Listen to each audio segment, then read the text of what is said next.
Não, pode voltar, ok? Desculpa. Ah, ok. Não estava gravando, né? Agora que vai começar.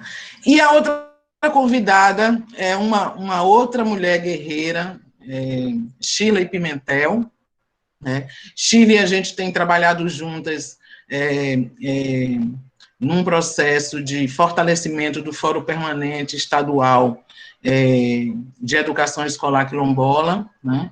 Shirley, inclusive, tem uma tradição, trabalhou em escolas quilombolas de Rio das Rãs, pesquisa sobre educação escolar quilombola, o que mais que eu posso dizer? É uma das principais articuladoras desse fórum, tem uma tradição de organização de processo de formação em educação escolar quilombola no território do Velho Chico há muito tempo, né? E foi quem organizou o ciclo de debate que o Fórum Permanente de Educação Escolar Quilombola da Bahia organizou junto com Nádia Barreto, com outras pessoas do Fórum, o ciclo de debate que o Fórum promoveu há uns 2, 3 meses atrás, durante essa pandemia. Então, Givânia e Shirley são nossas convidadas dessa tarde para fazer essa inauguração desses encontros formativos GRIU. Então, dou a palavra a Givânia, porque, quase chorando, ela vai partir daqui a pouco. Nádia, boa tarde, colegas, professoras, professores. Shirley, é sempre um prazer te encontrar, você sabe que eu também te admiro muito pela sua bravura, né, como educadora. A Nádia, a gente está tendo, eu digo que é a sorte de se encontrar e construir coisas muito legais juntas, e aí como ela disse, boa tarde a todas, eu estou muito feliz de estar aqui, reforçar isso que a Nádia disse, infelizmente, eu não sei como sobreviver a tanto trabalho, mas só para informar vocês, e eu quero depois retomar esse tema com vocês, é que nós da CONAC estamos conduzindo, junto com a Colômbia, um processo de articulação das comunidades afro-rurales, que são as quilombolas, né, da Colômbia, que são palenques, que são os garífanas de Honduras e da Guatemala, e que são muitos outros de outros países das Américas, do Caribe, e nosso desejo um dia, quem sabe, se não fosse a barreira da língua, chegar mais fortemente no continente africano. Então, hoje nós vamos fazer um fórum, e coincidiu tudo, essa semana está bem cheia, então eu vou falar no fórum agora, e tive uma surpresa aí que eu vou ter que dar boas-vindas, que não estava programada, então eu podia chegar um pouquinho mais tarde, e aí não posso, então infelizmente, mas eu não quis recuar desse convite da Nádia, porque eu acho que é uma forma também da gente compartilhar. Então, agradecer, parabenizar a Nádia, esse projeto que vocês estão começando hoje, nós também estamos juntas, né, eu e a Nádia, porque ela aprovou um projeto, eu também outro, aqui o meu também vai falar com vocês em algum momento. Massa. Então, assim, estamos aí nessa ideia, porque o nosso também pretende, a partir do censo escolar, a gente ouvir também, pensar estratégias junto com os estados. Então, sem mais delongas, dizer da felicidade e dizer do que eu pensei trabalhar com vocês aí num período de 20 minutos. Não, mas sem antes deixar de dizer uma coisa, Nádia. Shirley, eu vou ficar muito sentida de não te escutar, mas é por esse motivo. Nádia, as perguntas que surgirem para mim no debate, vocês me mandam por escrito e eu me comprometo em respondê-las por áudio. Eu não vou responder escrito porque, gente, eu estou numa tese de doutorado, vocês sabem, trabalhando. Não, mas Givânia, vai ter um momento que você vai estar, outro momento que você vai estar conosco. Mas as perguntas de hoje, pode ser que o outro momento as pessoas não estejam, eu quero responder as perguntas a partir da minha fala hoje. Então, eu faço esse compromisso aí com vocês, de vocês mandarem, eu não respondo por escrito, mas eu respondo por áudio, e aí, acho que talvez no grupo de vocês socializem, ou para quem perguntou, ou para todo mundo, aí Nádia e a comissão resolve como fazer. O que eu me organizei para falar hoje decorrem de vários momentos de reflexão meu sobre a educação quilombola. E momentos na minha trajetória diferente. Primeiro, em 2011, quando a gente estava ainda no processo de elaboração e de construção das possibilidades das diretrizes curriculares, eu escrevo um artigo para um congresso da ANPAI e eu apresento 4 pilares. O artigo trata disso, e eu escrevo nesse artigo, identifico, por meio desse artigo, 4 pilares que estruturariam a política ou as diretrizes da educação escolar quilombola. Em 2012, eu continuo nesse tema, e eu apresento um outro pilar que, na minha avaliação e nas minhas reflexões, faz todo sentido estar casado com os primeiros que eu apresentei. E agora, mais recentemente, eu me encontro novamente com esse texto, por isso que eu trouxe para cá, porque eu estou querendo aprofundar ainda mais e discutir, e eu acho que alguém já me ouviu falar sobre isso, a Shirley pelo menos já ouviu, da minha inquietação com o termo formação continuada. Então, eu me encontro com esse artigo desses 3 momentos, estou trabalhando nele, ele não está finalizado, e eu peço e espero sinceramente que essa nossa conversa hoje, as perguntas que vocês mandarão para mim, vão me ajudar a reconfigurar ou reler esse artigo e ver se realmente são esses 4 pilares ou não que estruturam a educação escolar quilombola. Portanto, agora eu vou tentar ler alguma coisa para eu ser mais rápida, porque eu não sou uma pessoa tão organizada para falar, porque eu falo muito. As reflexões as reflexões que aqui apresento, elas partem da premissa da nossa compreensão sobre o que estrutura a educação escolar quilombola. Pensando nisso, proponho que existem 4 pilares que reestruturam a educação escolar quilombola ou a estrutura. Esses 4 pilares são o currículo escolar, a formação de professores, os materiais didáticos e a participação das comunidades. Somando a isso eu disse em 2011, em 2012 eu digo, somando a isso, gostaria de apresentar um 5º pilar para a estruturação da educação escolar quilombola, que é a gestão. Portanto, eu digo que a educação quilombola se estrutura a partir, ou que pelo menos é necessário que dialogue com esses 5 pilares e que eles estruturam ou desestruturam a educação escolar e a educação das comunidades quilombola. Para isso, eu avoco 2 conceitos. Um é de educação escolar quilombola e o outro é de educação quilombola. Portanto, educação quilombola não é educação escolar quilombola. E nem educação escolar quilombola é educação quilombola. Porém, estas 2 concepções de educação, elas se encontram, e é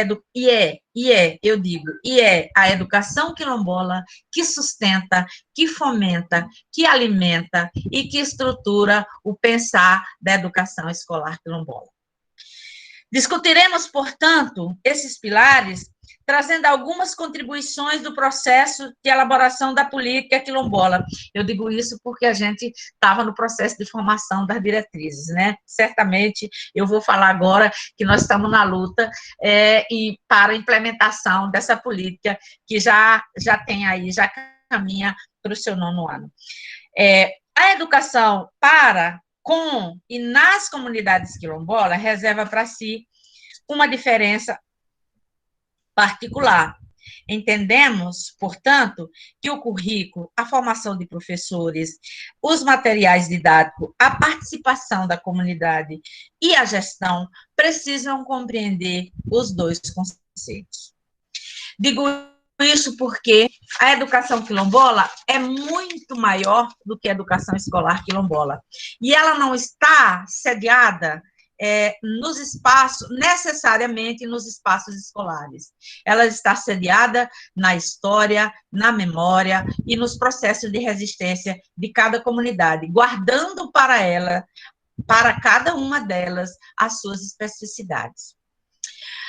A opção de trabalhar esse texto com o termo educação escolar quilombola, avocando educação quilombola como suporte, é parte da compreensão de que nas comunidades quilombolas, assim como em outros grupos, existem tipos de educação que nem sempre estão sob o domínio da escola. Que bom que não estão totalmente sob o domínio da escola, né?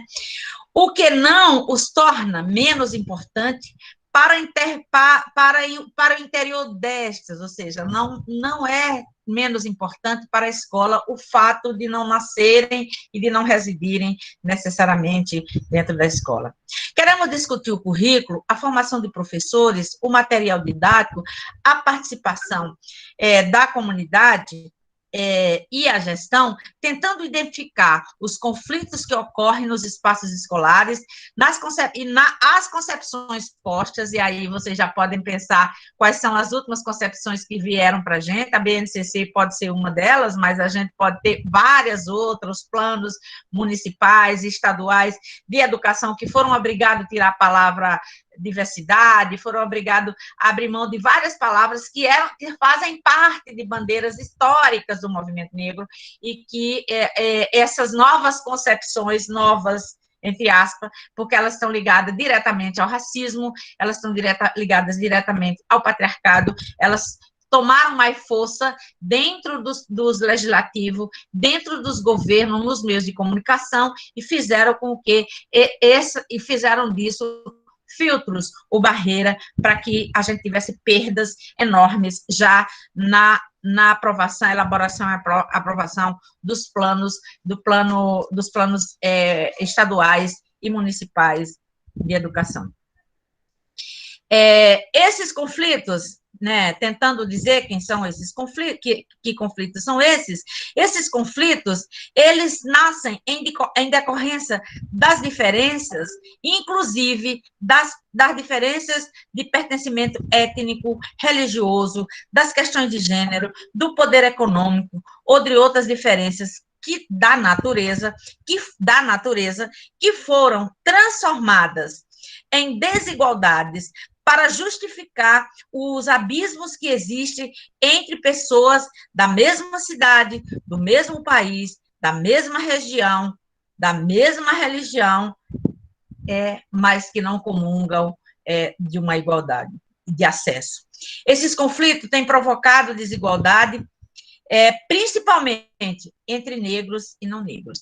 Eu estou dizendo que isso não é uma restrição a nós, pessoas negras, mas eu estou dizendo que esses conflitos, eles afetam diretamente a nós, porque o componente do racismo, ele é um componente que orienta, que guia essas concepções.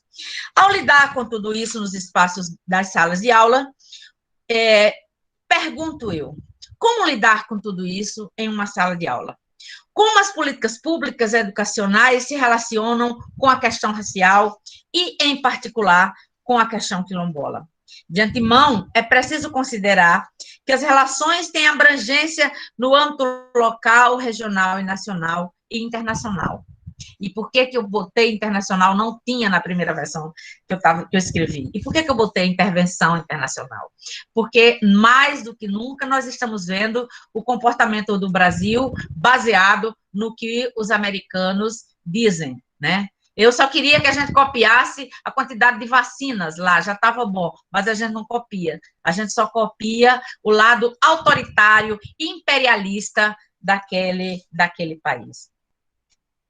Para lidar com tudo isso, é necessário pensar em estratégias. E quando eu estava reorganizando esse texto, Nádia, tentando lidar com ele, eu estou lidando com ele, mas tentando resumir para trazer para essa nossa conversa, eu fico pensando que esse projeto e o que nós estamos fazendo compõe essas estratégias de enfrentamento a esses conflitos e a essas tensões. É preciso pensar estratégias que deem aos espaços de formação, à escola, condições de desenvolver e aprimorar os conhecimentos, se não aprofundar ainda mais as dificuldades enfrentadas pelas populações historicamente desfavorecidas, principalmente no acesso às políticas públicas, como é o caso da população negra, da população dos povos indígenas, dos grupos LGBTQI+, e tantos os ciganos, e tantos outros diversos que são tentados serem colocados nessa hegemonia, nesse conceito universal, e eles não cabem. Faz-se necessário, portanto, construir estratégia de superação desses fenômenos. Um currículo que dialogue com perspectiva de todos os grupos sociais e, a partir disso, estruturar a formação de professores pode ser um caminho. Não o único, mas seguramente pode contribuir com um pensamento em relação à educação para as relações raciais e, em particular, para a educação escolar quilombola. É a partir dessas questões mencionadas que abordaremos o tema currículo escolar. A formação de professores, o material didático, a participação da comunidade e o papel que tem a gestão nesse processo de construção, de elaboração, de implementação e de monitoramento da política de educação no Brasil, mas, no nosso caso, é preciso que a gente nunca deixe de falar o papel que tem, a lembrança que temos que fazer de que a Lei 10.639, ela não é uma lei adicional, ela é simplesmente uma mudança, e a Lei 11.545, elas são mudanças na LDB, porque eu tenho escutado muito pessoas dizerem que estão cumprindo a LDB, mas que não cumprem as alterações que foram feitas a partir da Lei 10.639 e da Lei 11.645.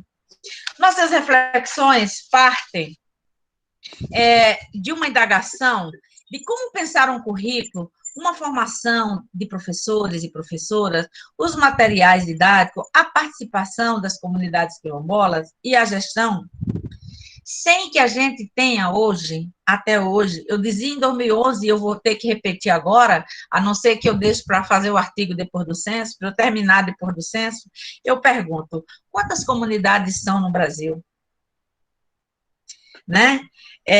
Como elas existem? Quais são as principais demandas? Que experiências de educação elas têm e que podem subsidiar a formação de professores, o currículo, a elaboração de material didático e a gestão. E é diante disso, diante desses questionamentos e desafios que apresentamos, que pretendemos discutir um currículo para a educação escolar quilombola.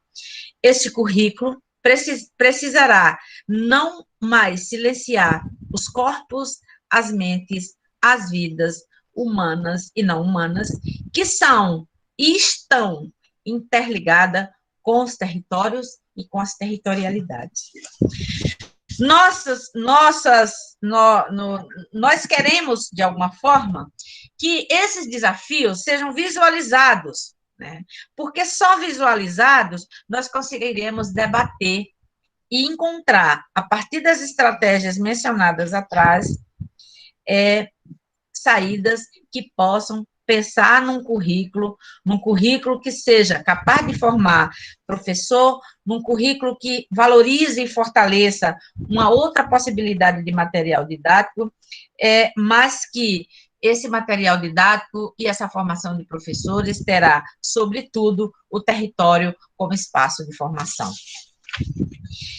E onde eu encontro os argumentos para essas proposições que eu estou fazendo aqui? eu encontro, entre outras, nas legislações que já citei, que eu citei, na verdade, a LDB, mas eu encontro também no artigo 216 da Constituição Federal, que diz o seguinte: constituem-se patrimônio cultural brasileiro os bens material e imaterial, tomados individualmente ou em conjunto, portanto, coletivamente, portadores de referência à identidade, à ação, à memória dos diferentes grupos formadores da sociedade brasileira. Portanto, nós, pessoas negras, nós, pessoas indígenas, nós, pessoas ciganas, nós somos, sim, formadores dessa sociedade brasileira. E o Estado deve incluir, nos quais se incluem. O que é que ele quer que esse Estado, o Constituinte, apontou para esse Estado? As formas de expressão, os modos de criar, fazer, viver, as criações científicas, artísticas e tecnológicas, as obras, objetos, documentos, edificações e demais espaços destinados às manifestações artísticos culturais. Eu não sou eu que estou dizendo isso, eu só estou repetindo um artigo da Constituição. E é nesse artigo, além da LDB, que eu encontro os argumentos para que a gente possa construir e pensar e questionar, eu talvez seja a palavra mais adequada aqui, que a gente possa questionar esse modelo, esse currículo que está aí, essa formação de professores que continua silenciando nossas histórias, nossa memória, e levando e buscando nas epistemologias do norte global uma resposta para as nossas questões. Nós não vamos encontrar, nós somos diferentes entre Pernambuco e Bahia, nós somos diferentes entre Bom Jesus da Lapa e Amargosa, nós somos diferentes entre Salgueiro e Mirandiba, que somos vizinhos, nós somos diferentes entre Norte e Nordeste, nós somos diferentes entre América Latina. Portanto, nós precisamos pensar que a formação que continua buscando aporte teórico nas reflexões exclusivamente, e eu não estou dizendo que não pode ser, mas eu estou dizendo que não pode ser exclusivamente no norte global ou nos Estados Unidos, a capacidade de refletir e de interpretar nossas questões. Portanto, a escolha de construir política é na escolha de construir política que residem questões emblemáticas e importantes para a educação. Tanto pode incluir os grupos que, ao longo da história do Brasil e do mundo, foram alijados do acesso à educação, quanto também podem aprofundar ainda mais seu distanciamento da educação e dos benefícios dela derivada. A partir da escolha do modelo das manifestações é que nós podemos pensar esses elementos que aqui apontei. Portanto, minhas camaradas e meus camaradas, vou chamar minhas camaradas porque eu tomei como orientação política, quando tem uma mulher numa sala e 99 homens, eu vou chamar minhas camaradas, porque durante muito tempo o inverso foi verdadeiro. Então, portanto, minhas camaradas, nós estamos diante, na minha avaliação, de grandes desafios, que naquela época era a construção das diretrizes, e depois, e agora eu estou revendo esse escrito, exatamente porque eu quero, a partir dele, refletir dois conceitos que, para mim, são fundamentais. É o conceito de formação continuada, porque eu estou, nesse mesmo artigo, eu proponho uma formação permanente e contínua, eu já não uso, na versão de 2011, eu já não uso o termo formação continuada, pura e simplesmente, eu já falo de permanente e contínua, porque entendo que, se não mexermos também no currículo da formação de professores nas universidades, nós não avançaremos o suficiente para que esse currículo que eu estou refletindo, que a Nádia, que muitas de vocês estão refletindo, que vocês vivenciam, experimentam e experienciam nas suas salas de aula, ele possa fazer a diferença. Ele possa não tratar mais nosso povo com esse enfeiamento que sempre colocou. Que ele possa tratar as histórias dos quilombos efetivamente, e não dos quilombos desenhados pelo colonizador. Então, nós precisamos desse debate entre nós, e aqui eu me sinto muito à vontade, porque só estou entre colegas, professores, lideranças quilombola e professores quilombola, então eu estou falando para as minhas, mas eu estou falando para as minhas no sentido de convocá-las, e os estão convocados também, mas no sentido de convocá-las para a gente romper com esse silenciamento que ainda hoje é imposto na nossa formação e que muitas vezes a gente não consegue sozinho, individualmente, furar essa bolha, romper e questionar esse lugar. Então, penso que essas seriam, inicialmente, as minhas contribuições, mas eu queria, além disso, fazer algumas considerações finais. Muito constrangida, a Nádia sabe, porque eu vou sair, mas assim, porque eu queria ficar aqui até as 5 horas, até as 6, mas com o compromisso inicial de responder as perguntas que vierem para mim, para que vocês saibam o que eu penso sobre isso, não pensando o que eu penso está certo.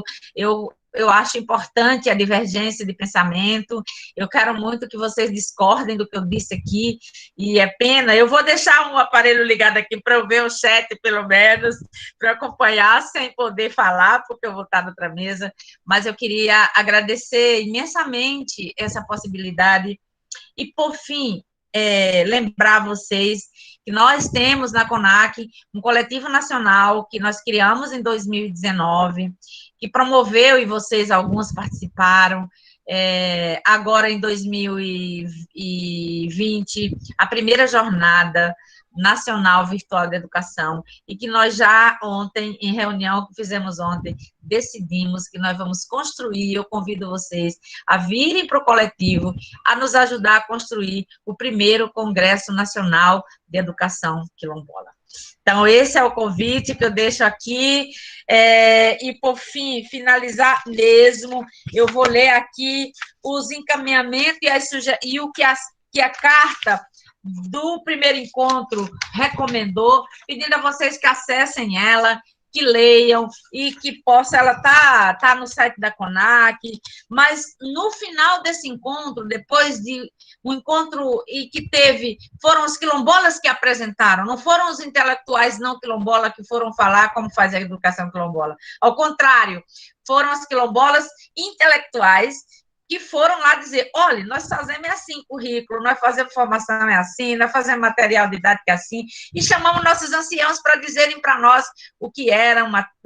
Então, eu sou suspeita para falar, Eliane, porque eu saí, quem assistiu sabe que eu chorei demais, foi 2 dias de choro, porque eu estava emocionada, porque eu estava muito feliz. Então, na carta, a gente vai dizendo, tem uma recomendação, não vou ler, são muitos, agora eu peguei aqui, mas são muitos pontos, eu vou deixar, mas pedir para vocês acessarem esses documentos e, por fim mesmo, dizer gratidão a Nádia, gratidão a vocês. Nós estamos com 80 pessoas na sala, então poder falar para 80 professores e professoras, lideranças quilombolas, apoiadores, imagino que tem, para mim sempre uma tarefa que eu faço com o maior prazer, com a maior alegria, porque eu sei que a minha fala, ela nunca será única, e eu não gostaria que ela fosse. Mas eu penso que conversar e ter a fala como uma ferramenta para a gente construir novas possibilidades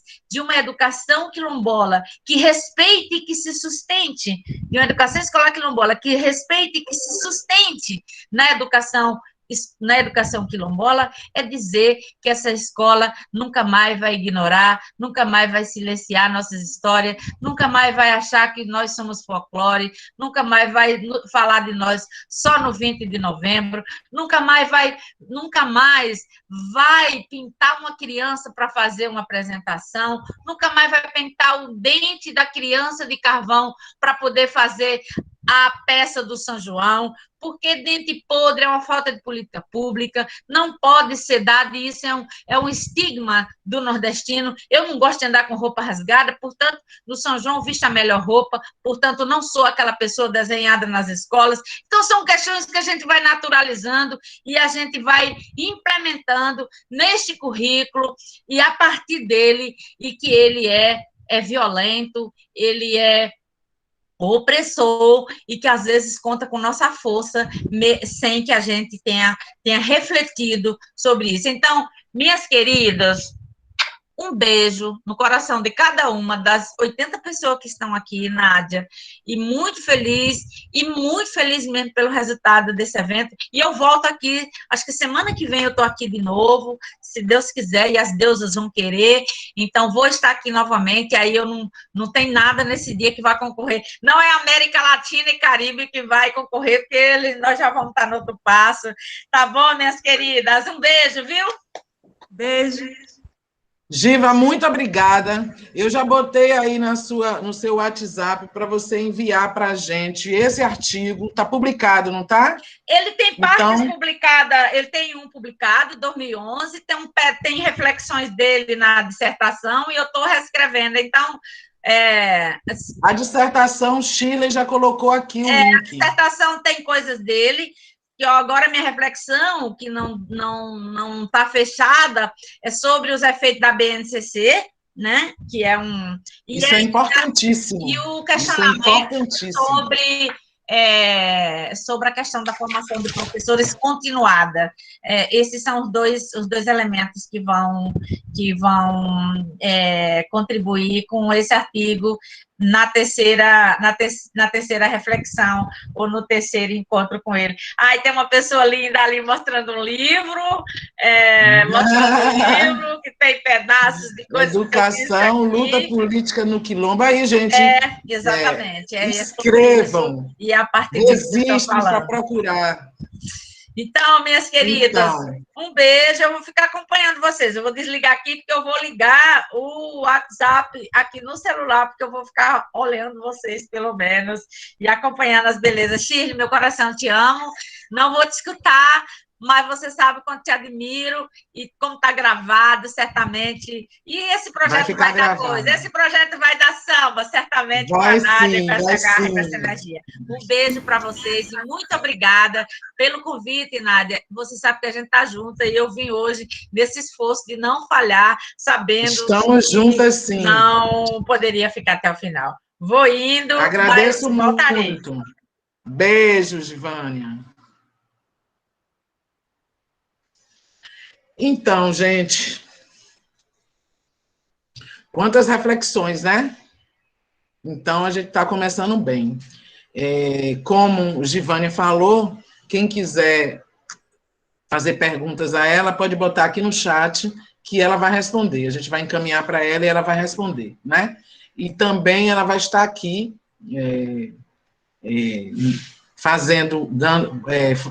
como docente de uma das aulas, e vocês têm a oportunidade também, vai ter outra oportunidade também de conversar com ela. Então, dito isso, eu passo a palavra para Shirley Pimentel. Shirley, é com você. Obrigada, Nádia. Boa tarde, pessoas. Falar depois de Givânia, né, é uma responsabilidade grande, que a gente fica aqui ainda refletindo tudo que ela nos trouxe nesse momento, né, muito interessante a fala. Então, Nádia me fez a proposta de a gente ter essa conversa aqui hoje, eu trazer um pouco de minha trajetória dentro da educação escolar quilombola, e um pouco sobre o Fórum de Educação Escolar Quilombola da Bahia.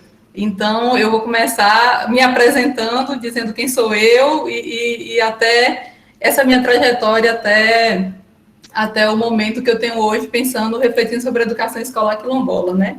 E a gente é de onde a gente vem, né? Então, eu sou quilombola da comunidade de Pedra Negra da Extrema, é uma comunidade que fica no município de Barra, aqui no extremo oeste da Bahia, praticamente, no oeste, então, provavelmente bem distante da maioria de vocês está. O povo, às vezes até esquece que o oeste é Bahia, né? Que é a Bahia é gigante, é mais próximo do Goiás. E minha família, ela não se via quilombola, minha comunidade, ela não se via quilombola durante a minha infância e adolescência.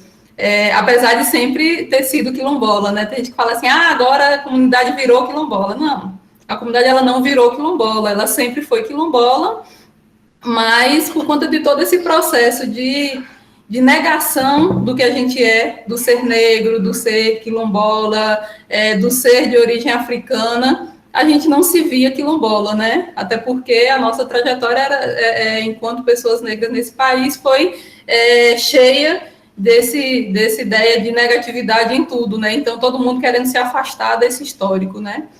E eu fui... É uma comunidade que fica na beira de São Francisco, e aí a nossa história, ela também é muito traçada nessa relação com o rio, nessa relação com o rural, com o agrícola, como grande parte das comunidades quilombolas da Bahia e do país inteiro, né? As comunidades urbanas, elas são ainda minoria. E aí, quando eu passo na universidade, em 2003, pelo sistema de cotas, vale lembrar, fui do primeiro vestibular de cotas da UNEB, e aí eu entrei e eu fui fazer vestibular por conta das cotas, porque tinha uma colega que era de pastoral, na época, pastoral da juventude, falou assim, olha, agora esse ano entrou uma política de cotas para pessoas negras. Então, e a ideia que tinha era assim, então vai ficar mais fácil a pessoa negra entrar na universidade, né? Porque até então não é que ficou mais fácil, né? Que a gente sabe que, inclusive, os primeiros vestibulares, a concorrência foi imensa, né? Entre pessoas negras. E a nota também bem alta em muitos cursos. Mas foi uma possibilidade que a gente pensou assim, olha, esse espaço aqui pode ser para mim, esse espaço da universidade pode ser para mim, que até então a gente nem pensava, mas quando disse assim, tem cotas para negro, a gente falou, opa, então quer dizer que eu posso entrar ali também, né? E aí, nesse processo de entrar na universidade, eu fui para a UNEB, no campus de Bom Jesus da Lapa, que é aqui na região oeste também, e Bom Jesus da Lapa é uma cidade cheia de comunidades quilombolas. E aí, meio perdida naquele ambiente de universidade, eu me encontro justamente com as pessoas que estudavam quilombo, a princípio o professor Valdélio Santos Silva, não sei se vocês conhecem, mas é uma referência importantíssima, quem não conhece, procure conhecer os textos, o material, e ele era diretor do campus na época, então eu tive uma sorte imensa, para não dizer que são outras coisas para além de sorte, né? E Valdélio fazia esse estudo já no Quilombo Rio das Rãs, que é um dos quilombos de maior referência na luta quilombola no país. E eu começo a me engajar nesse processo. E quando eu comecei a conhecer as comunidades quilombolas da região de Bom Jesus da Lapa, eu falei assim, oxe, minha comunidade é assim também. Não, isso aqui que tem aqui nessa comunidade tem na minha também, né? E aí foi quando eu começo também a buscar entender muito mais a história de minha comunidade e fazer essas discussões e nos entendermos enquanto quilombola. Apesar de a certificação, ela só ter... A comunidade ter engajado no processo de certificação e tal, já agora no ano de 2017. Eu vou fechar o bate-papo porque eu fico me distraindo, olhando o chat.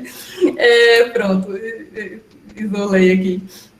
E aí, bom, nessa trajetória de universidade, e aí até inclusive por pensar que eu, enquanto estudante cotista, tinha também esse compromisso social, né, formado na universidade pública, eu tracei toda a minha trajetória de graduação em pedagogia em estudos sobre comunidade quilombola. Desde a iniciação científica aos estágios, todos os meus estágios eu fiz em escolas quilombolas, e o fruto disso, né, o próprio trabalho de conclusão de curso também sobre educação escolar quilombola. Então, essa trajetória ela foi permeada em toda a minha formação do curso de pedagogia. E quando eu termino a graduação, eu passo no concurso do município, e aí tive a escolha, né, a opção de escolher ir para uma comunidade quilombola também. A secretária me perguntou, já que eu estudava essa temática, se eu tinha interesse, e aí eu fui para o Rio das Rãs. Ao chegar no Rio das Rãs, que quando não sei como é na região de vocês, mas lá em Lapa, na época, pelo menos, teve o concurso do município, e aí grande parte das pessoas que passou nesse concurso não era da região, ou então era pelo menos de cidades próximas, não do município, né? E aí eu vou para o Rio das Rãs, nesse processo, com um quilombola que tinha passado, que era da comunidade, e mais umas 8 ou 10 pessoas de uma outra cidade vizinha que nunca tinha ouvido falar em quilombo, ou no máximo que quilombo tinha ficado lá no passado escravista. E aí, quando a gente começa esse processo, aí eu falei, gente, isso aqui é um quilombo, a gente precisa trabalhar pensando nisso. Não, mas quilombo é o quê? Aí teve aquele estranhamento inicial. E quando tem esse estranhamento, o que a gente vai fazer? Formação. Então, acho que a formação, Givânia polemizou aí o termo, né, do continuado, contínua, que acho que vale uma reflexão sobre os termos mesmo, mas a formação é fundamental. E aí, grande parte do meu trabalho nesse primeiro ano no Rio das Rãs foi focado na formação desses e dessas professoras que vieram, em maioria do município de Riacho de Santana, que uns anos depois foi descobrir-se ou se reconhecer também como muitas comunidades quilombolas, mas nesse período não. E a gente teve um outro enfrentamento neste problema, o que foi minha grande surpresa. A comunidade, sim, os estudantes, a comunidade escolar. Aí eu cheguei, a diretora falou, olha, aqui não precisa fazer essa discussão de quilombo não, que os alunos não gostam. E para mim foi um choque. Eu, como assim? Porque eu estava, vou trabalhar no Rio das Rãs, vou ser professora da escola do quilombo Rio das Rãs, então para mim foi aquela coisa assim, super empolgante, vou fazer várias coisas. E aí a diretora me dá o banho de água fria. Não, os alunos gostam de falar de quilombo, de negro, não. E aí, como pesquisadora que eu já estava ali iniciando, fui tentar entender o porquê dessa rejeição. E, de fato, tive relato de alguns estudantes, não, a gente quer falar de negócio de negro, não, a gente já sabe que é negro, pronto. E aí eu fui mais a fundo, né? Isso aí que nesse processo, nesse primeiro ano, não foi um ano fácil, mas o que a gente começou a perceber é que os estudantes não gostavam que falavam do tema, porque a forma como esse tema era abordado na escola era sempre negativa e estereotipada. Era eles vestirem de escravizados, era aquela reprodução da escravidão, da dor, do sofrimento, nananã, e de fato eles já estavam saturados daquilo. Tá, sofreu, lutou, não sei o quê, morreu, pronto, eles não queriam mais aquilo. E aí foi a partir desse ponto que a gente começou a pensar uma outra perspectiva de temáticas. Então, a gente começou a exaltar a comunidade, exaltar a história, exaltar a produção, exaltar toda a cultura e conhecimento e tecnologia de população negra espalhado pelo mundo, mas, sobretudo, na comunidade e na região. E isso fez assim, uma diferença imensa, assim, inclusive no engajamento desses estudantes para discutir essa temática.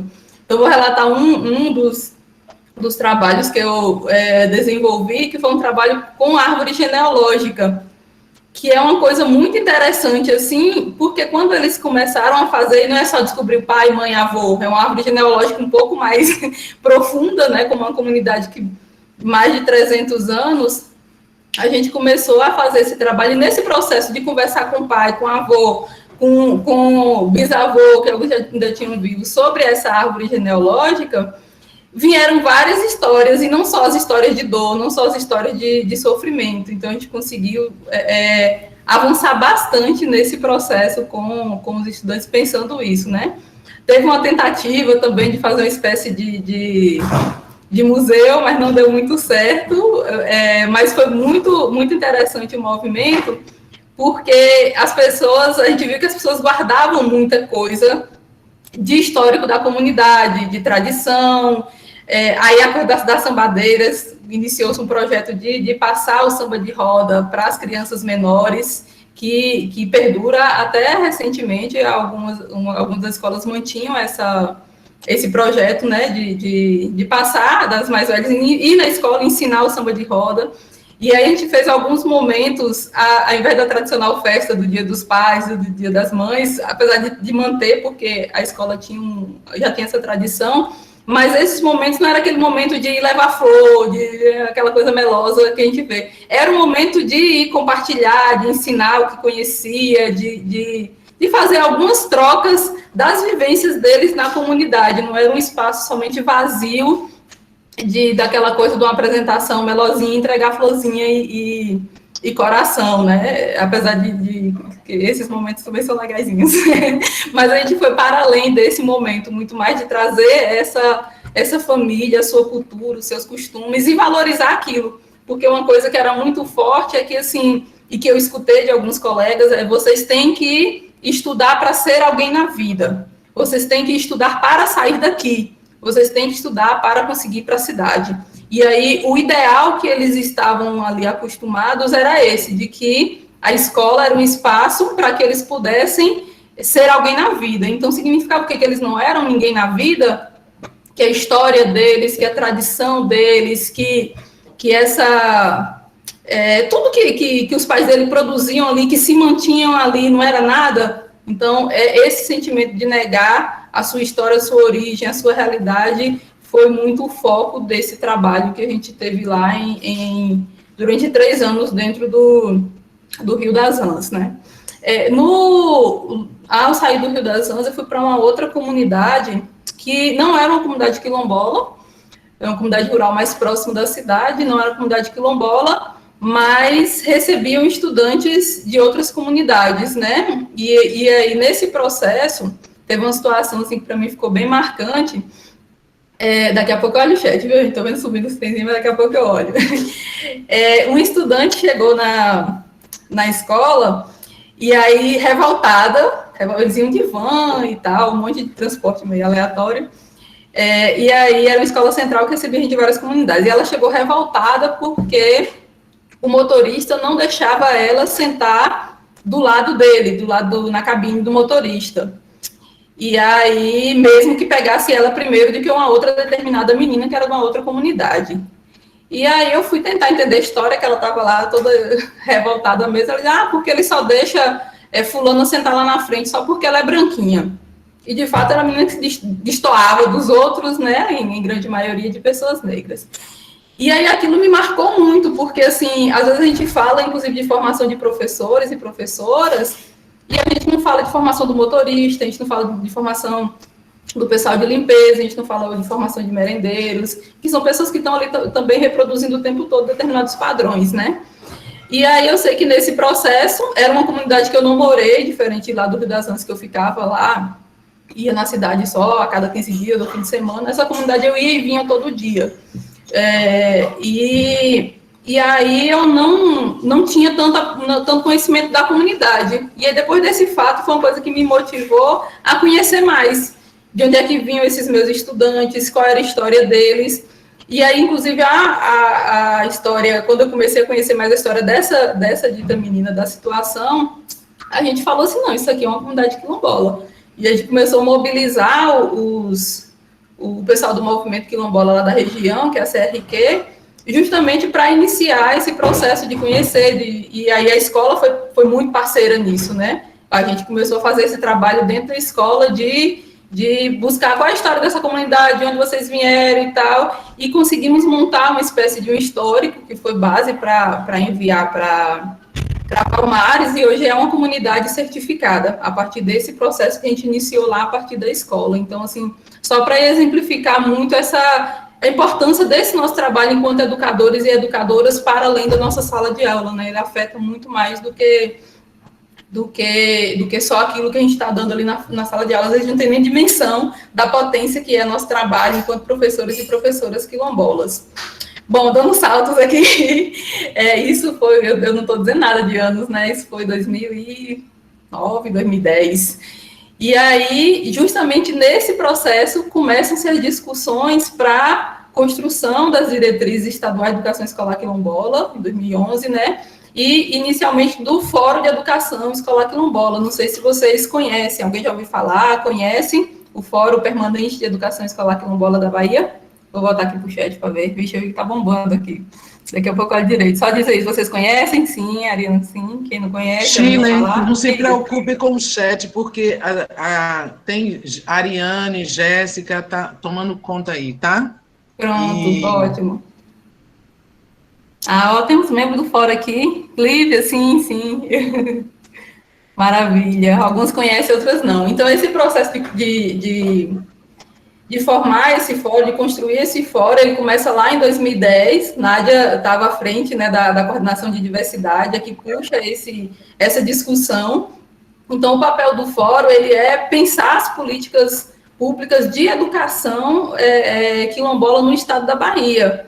E tem esse papel é um fórum, né, então é propositivo, a gente não tem poder executivo, no sentido, assim, de dar canetada e dizer faça, mas a gente tem um poder propositivo e de diálogo e de busca e de enfrentamento. Então, é uma representação importantíssima para a luta da educação escolar quilombola no Estado, e ele surge lá em 2010, teve inicialmente o evento, né, o primeiro fórum de educação quilombola da Bahia, e nesse fórum foi criado o fórum permanente. Então, teve o evento fórum, mas o fórum permanente, ele foi criado, na verdade, no segundo fórum, que foi realizado em Ceabra. Ele é composto tem uma composição, né, teve uma eleição a princípio, mas já está defasada, inclusive, né? Ele é composto por representações de comunidades quilombolas de todo o estado. Então, pelo regulamento do fórum, a gente tem um conselho consultivo, que são pessoas que estudam a educação escolar quilombola, estudam questões raciais e dão meio que esse suporte de orientação ao fórum. Tem uma coordenação executiva, que são 5 pessoas. Atualmente, essa coordenação executiva, me ajuda nada se eu esquecer, e Lívia, que está aí também, é Zé Ramos, como é o nome da minha... Ah, gente, eu estou péssima de cabeça, né? Seu Juvenal, esqueci os outros, Rosângela eu esqueci a comunidade. Enfim, são 5 pessoas. Depois eu lembro aqui e boto para vocês, que eu não estou boa de cabeça hoje, não. Que são... A gente vai ainda trazer Zé Ramos em outra oportunidade, né? Também. Pronto. Que é o coordenador. Um dos coordenadores executivos. Acaba que ele está mais à frente, apesar de ser uma coordenação colegiada, né? De 5, mas aí... ele sempre está mais à frente dessas discussões mesmo. E tem os coordenadores territoriais. Então, cada território, e aí seguiu-se a ideia do território de identidade mesmo, dessa divisão do Estado da Bahia, cada território de identidade, pronto, Cássia colocou aqui Juvenal, Zé Ramos, Jane, Ezra e Silvana. Não, Jane, acho que não é não. É outra menina. Mas, enfim... Não, Janian. Eu fiquei meio afastada nos últimos anos, então estou meio desatualizada. E aí tem os representantes dos territórios de identidade. A depender do tamanho do território, tem um representante ou 2 representantes, né? Territórios maiores têm 2 representantes, territórios menores têm 1, e cada um desses tem seus suplentes. A última eleição de fato, desse fórum, a última consulta, que teve o evento, teve a eleição, ela foi, as meninas me ajudem se eu estiver equivocada, mas foi lá no 3º fórum em 2000, deixa eu olhar minha cola aqui, se eu não me engano, 2015, mas pode ser que esteja errado, mas eu acho que foi 2015.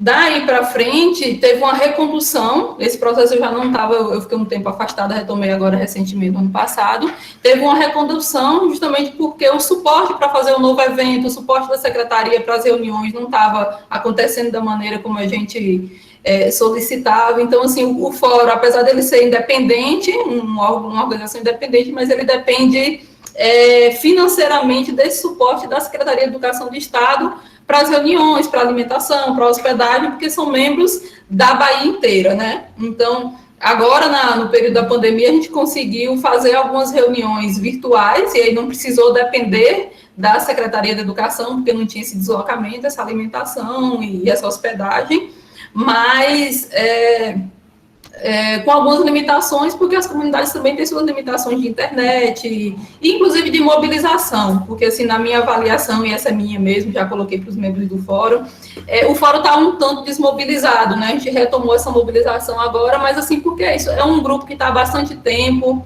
muita gente acaba que não está mais engajada nos processos de educação quilombola, na luta do próprio movimento. Algumas pessoas foram indicações de prefeituras, porque a SEC faz muito esse contato via prefeitura e foi quem articulou. Então, muita gente, de fato, não estava ali representando a luta da educação escolar quilombola, e essas pessoas automaticamente foram se afastando no meio do processo.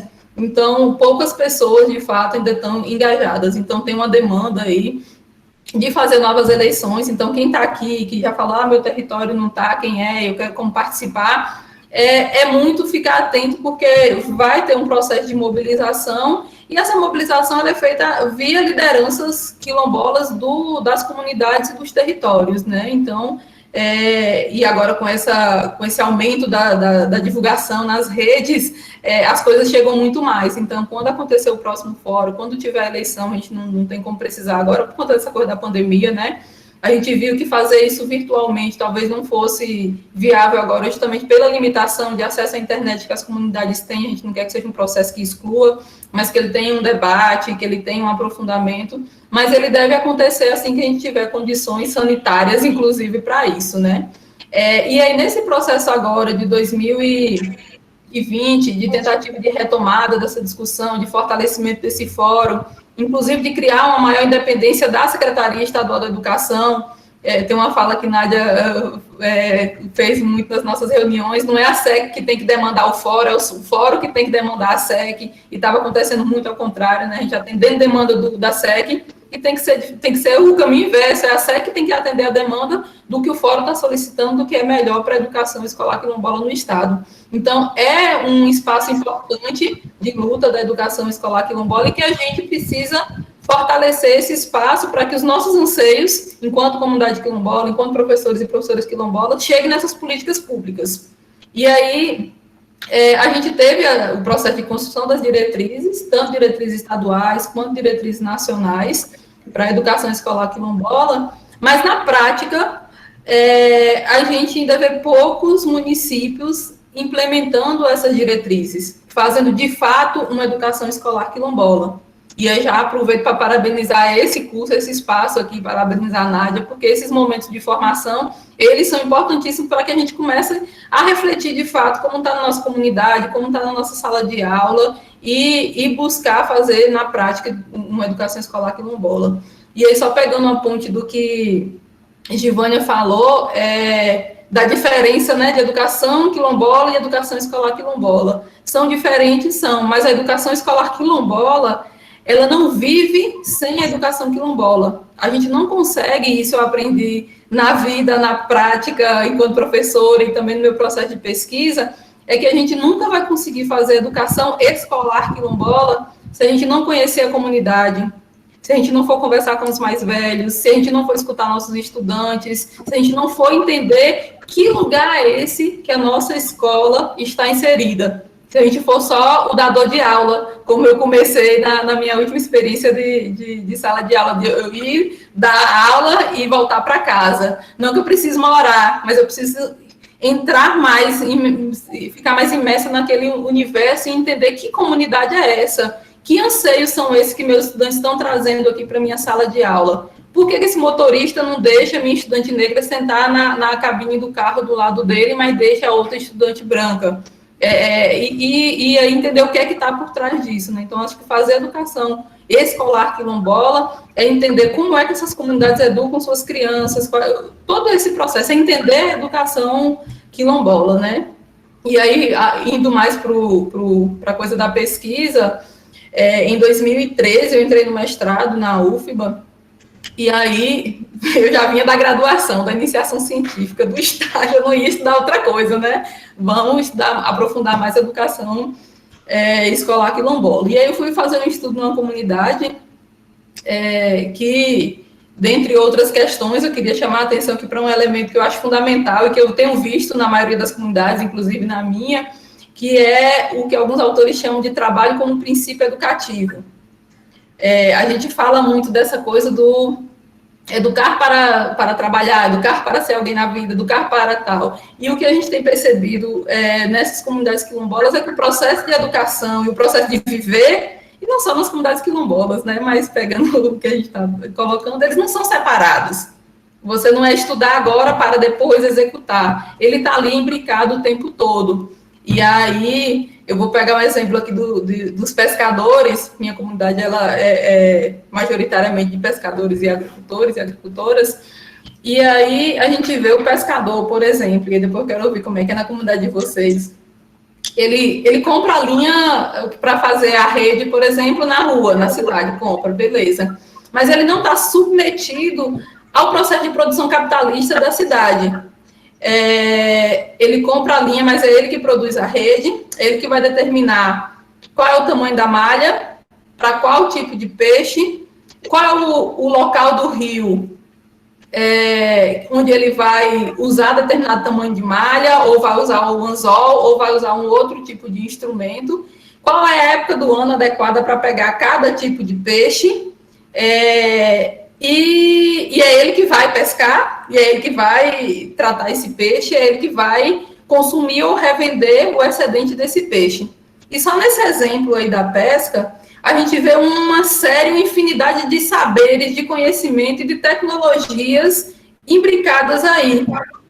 E de conhecimentos matemáticos, de conhecimento de ciência, de conhecimento do movimento da Lua, da Terra, porque tem isso também, qual é a Lua boa, quando é que é o movimento do ciclo de chuva, do ciclo de rio. E a gente não vai, se a gente consegue perceber, visualizar isso, a gente não vai chegar na escola e dizer que nosso estudante precisa estudar aquilo que a gente está dizendo ali na escola para ser alguém na vida.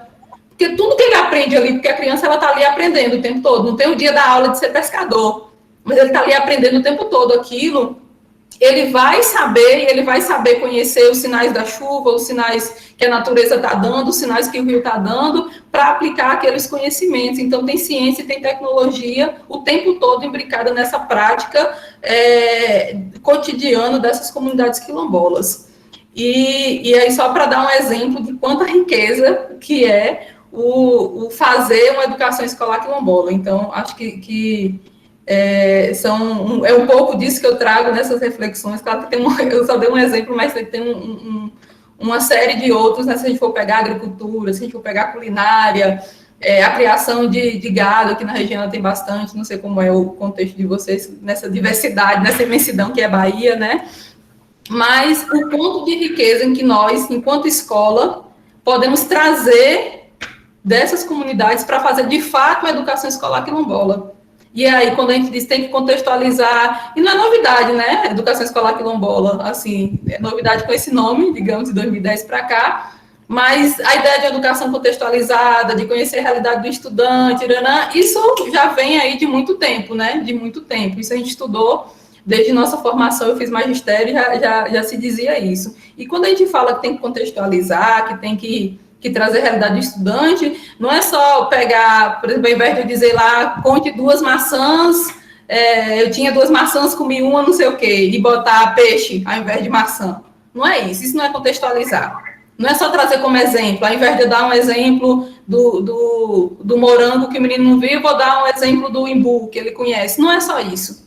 É muito mais profundo, é muito mais você conhecer de fato a realidade, saber onde os conhecimentos, as pedagogias quilombolas estão ali sendo mobilizadas e como eu posso trazer isso para o meu contexto de sala de aula, e claro que sem descartar todo o conhecimento científico acumulado pela humanidade, mas que esse que o aluno tem, que a comunidade tem, também é conhecimento, também é ciência, também é tecnologia.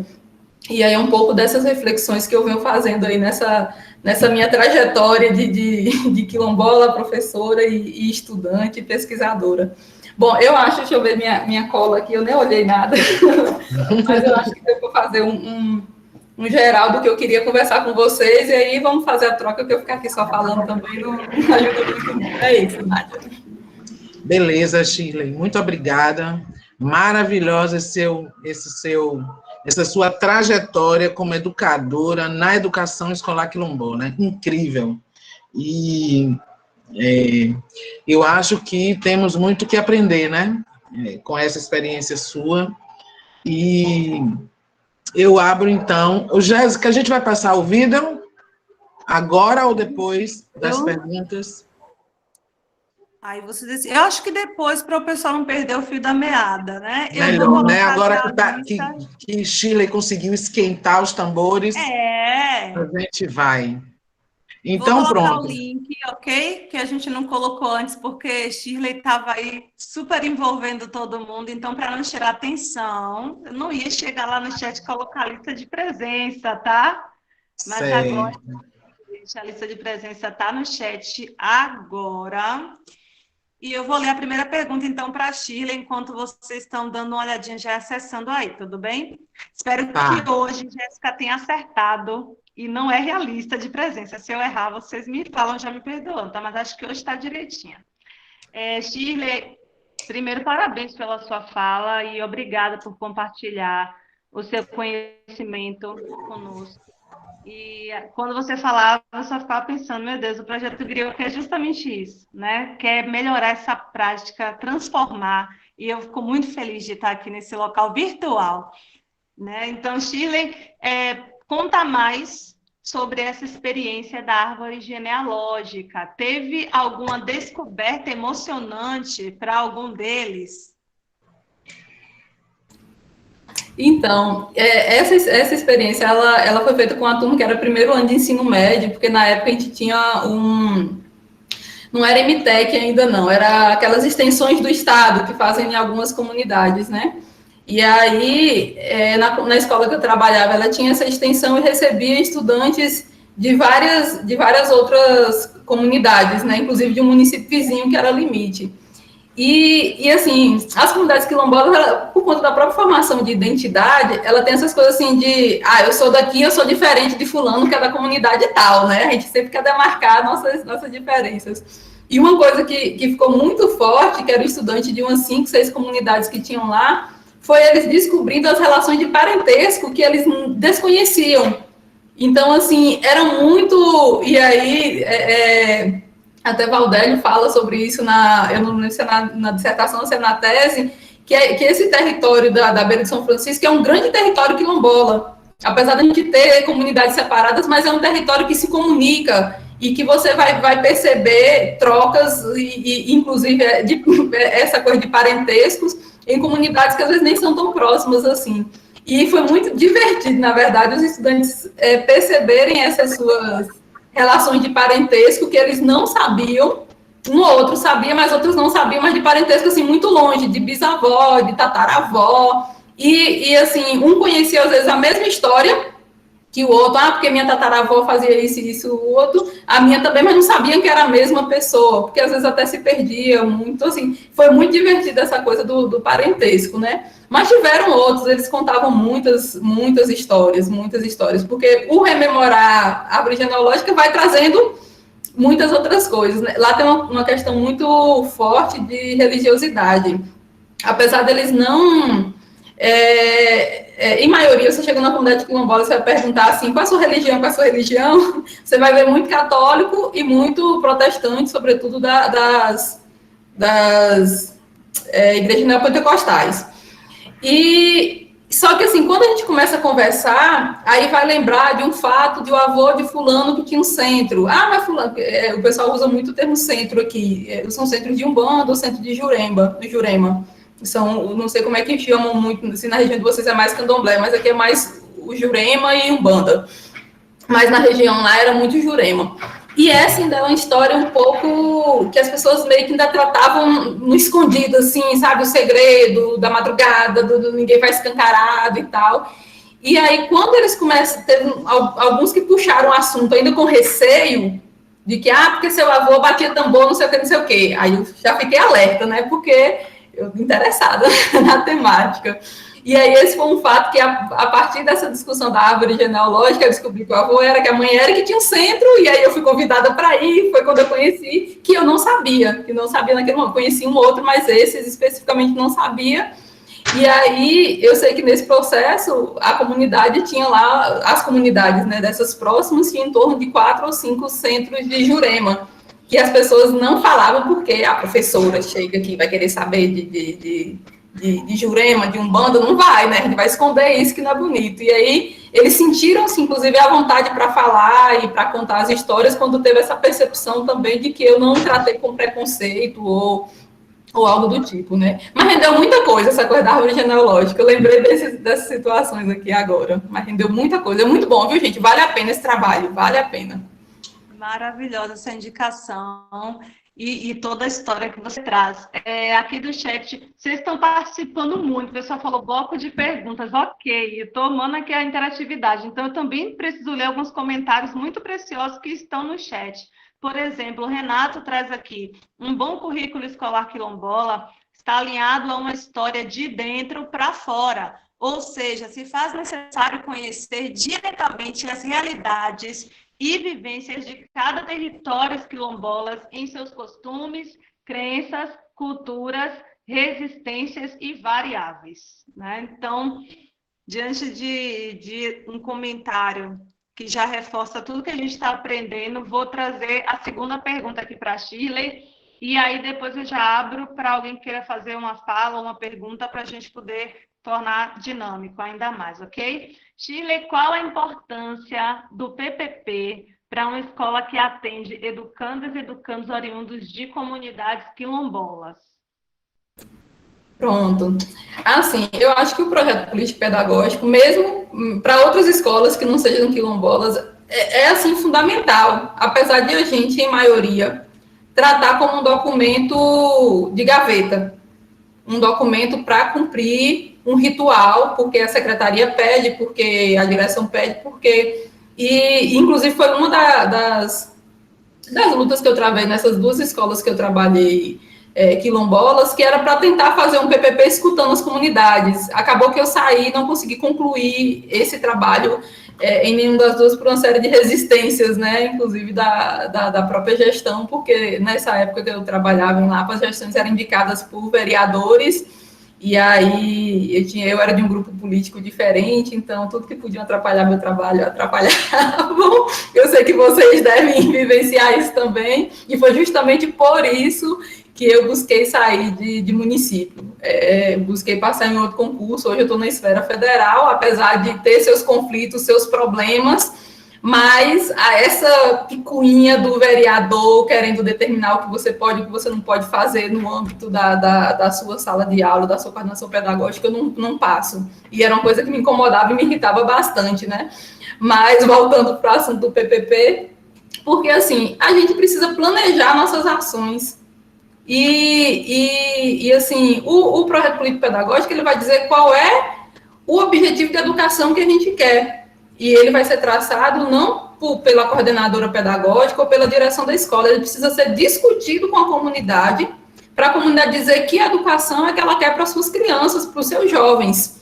E eu acho que esse é o fundamental do projeto político-pedagógico, ele é político, né? Ele está determinando ali que ser humano, que cidadã eu estou querendo formar, e para isso, o que é que eu vou ensinar? Porque, assim, o processo de educação, ele não é neutro, apesar de esses discursos mais recentes aí de escola sem partido, ideologia de gênero, parará, que Giovana até citou um pouco aí nessa discussão do que foi os planos municipais de educação.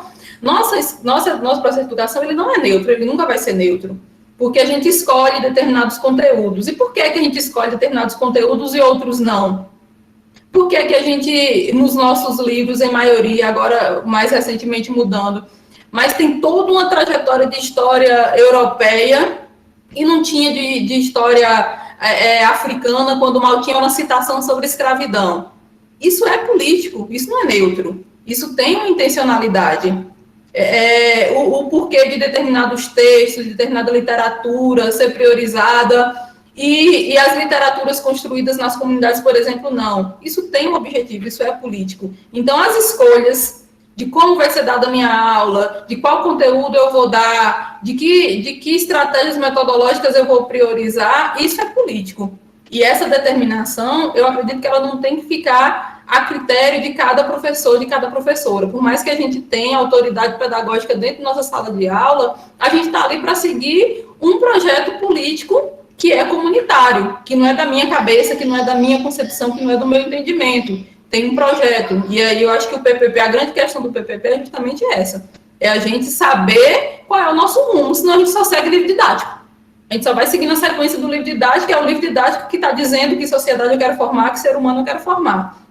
E eu acho que nós somos muito mais do que isso, né? Todos nós aqui temos capacidade, produção e produtiva intelectual do que para ficar só reproduzindo livro didático, né? E nossos estudantes também. Acho que a grande questão é essa. Obrigada. Perfeito. A Lívia traz assim no chat.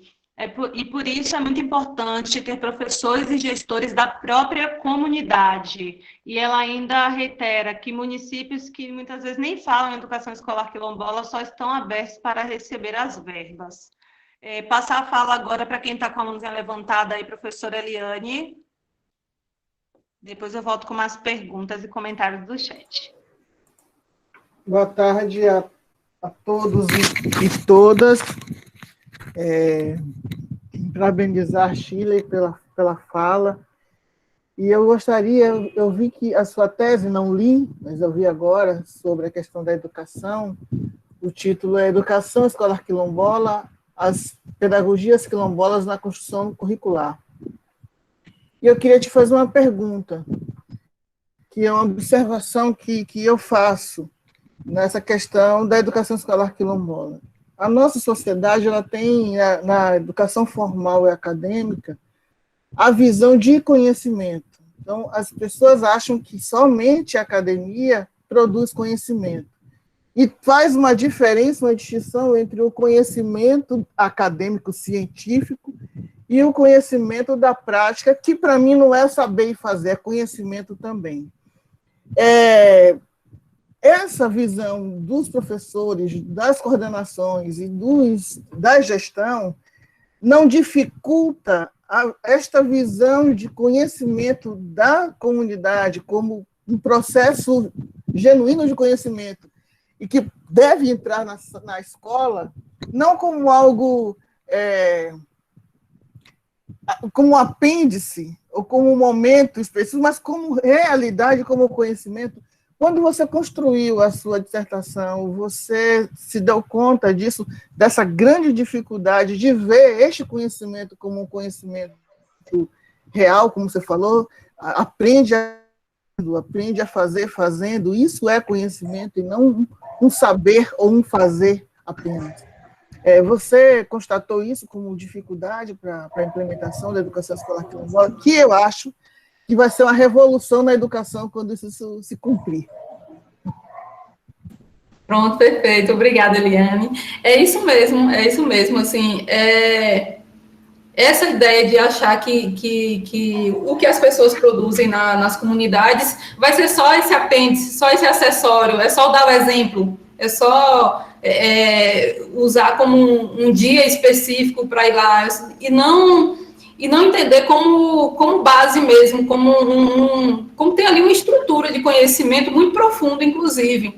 E, assim, inclusive, pela nossa própria formação, eu também tive algumas dificuldades, porque, assim, eu conhecia de minha comunidade, conhecia do que era produzido ali, mas eu também não conseguia ver aquilo ali como ciência, como tecnologia, como conhecimento, e aí eu precisei ir para fora para alguém me mostrar. E eu falei, oxe, lá na minha comunidade tem isso também, meu pai faz isso aqui, ó.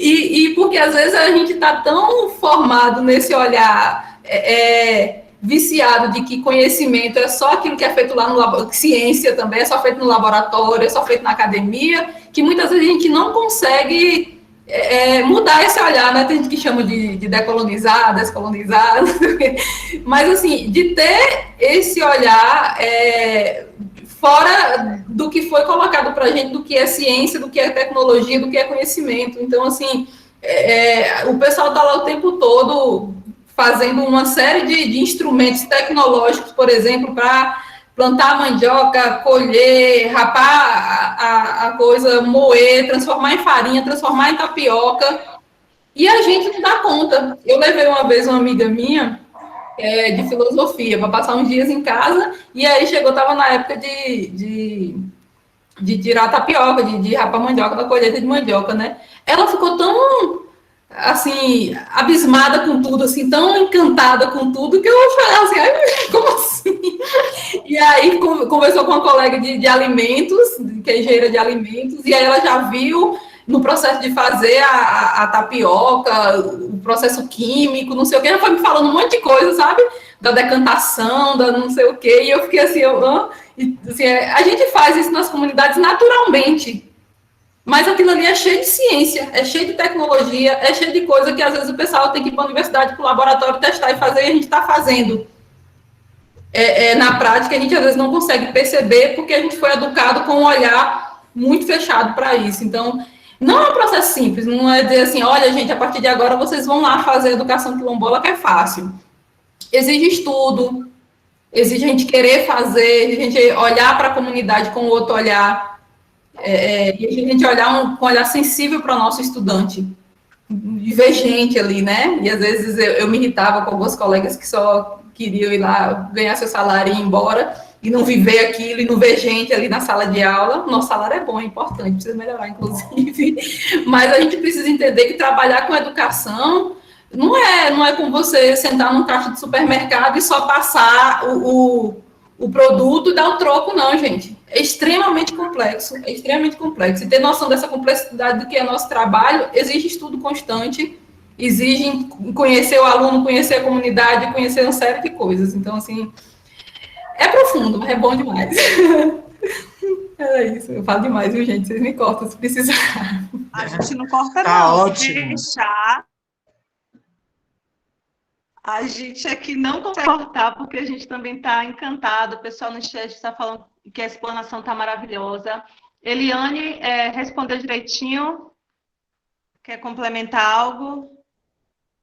Não, eu tenho algumas broncas com algumas palavras, sabe? Como contribuição, por exemplo, como inclusão da questão racial e como saber fazer.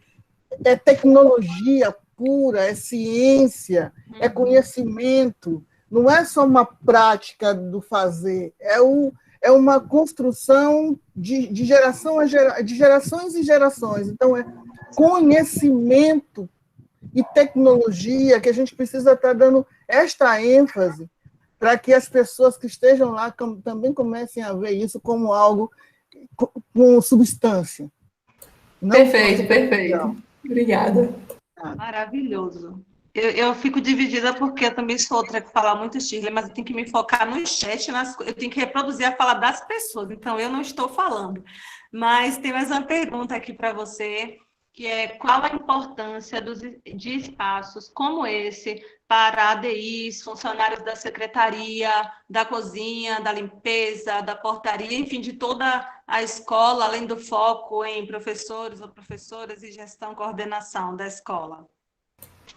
Pronto, eu acho que a pergunta já veio com parte da resposta, né? É isso mesmo, assim, a gente já participou propôs algumas formações em comunidades quilombolas, tanto aqui na região, que eu estou morando agora em Barreiras, viu? Eu trabalho no IPA em Barreiras. A gente propôs uma atividade numa comunidade quilombola aqui próximo de Vanderlei, mais algumas lá na região de Bom Jesus da Lapa, e a gente sempre tinha essa preocupação de, quando propor uma formação, não ser só para professores e professoras, para todo mundo. E aí a ideia é essa mesmo, assim, esse exemplo que eu dei da menina do carro, eu acho que é muito emblemático, que me marcou, e que essas pessoas, inclusive, assim, na formação nas comunidades quilombolas, muitas vezes quem ia dar aula durante o momento era merendeira, era faxineira, que são, no geral, pessoas da comunidade que não tiveram tanta instrução, que não conseguiram ter essa formação, mas que têm esse conhecimento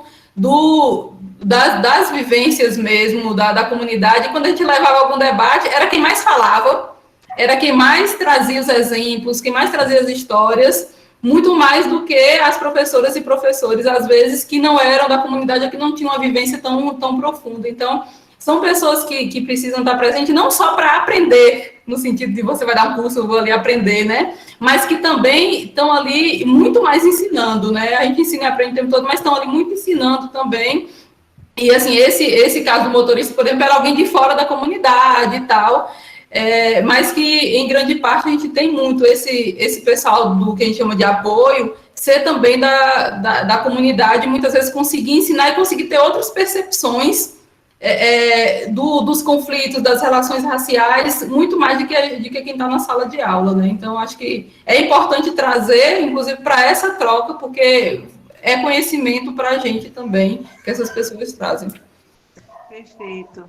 Estou apaixonada, só o segundo dia, imagina. A Cláudia coloca aqui, se faz necessário fazer um trabalho investigativo na comunidade e, a partir daí, trabalhar a identidade. A própria comunidade necessita valorizar sua cultura e história, pois só partilhamos aquilo que conhecemos. E o Roque também fala aqui, infelizmente, muitos colegas ainda dão ênfase muito mais negativa do que positiva a respeito da contribuição do povo negro para a formação de nosso país.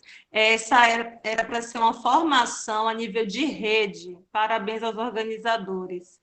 E aí tem uma última pergunta aqui de chat, mas quem quiser fazer pergunta pode levantar a mão, tá? Ou colocar também no chat. A pergunta é a seguinte, Shirley. Existe ou não a prioridade para professoras e professores atuarem nas escolas de suas próprias comunidades? Qual é o caminho para garantir a permanência da docência da professora ou professor quilombola nas escolas das suas próprias comunidades? Então, eu não vou responder assim com tanta segurança, mas só de algumas situações que eu já vivenciei, né? No município Sítio do Mato, onde tem a comunidade Mangal Barro Vermelho, que é uma comunidade enorme, muito conhecida também. Em uma época, eles fizeram no município, por reivindicação da comunidade, a comunidade bastante organizada, eles fizeram um processo de concurso com uma espécie de cotas para professores das comunidades quilombolas atuarem nas comunidades. Isso tem muitos anos, foi nessa faixa de 2007, 2008, é o que eu tenho conhecimento, assim, dessa experiência. Depois, eu sei que tiveram algumas questões jurídicas de outros candidatos entrarem com recurso e tal, e eu acho que essa não foi uma questão que o movimento quilombola priorizou para embarcar, sabe, numa discussão. Mas eu acho que pensando numa perspectiva de política de ação afirmativa, de cotas, é uma possibilidade. Inclusive agora com a gente tem cotas raciais para concurso, né? Eu acho que isso, e na época não tinha.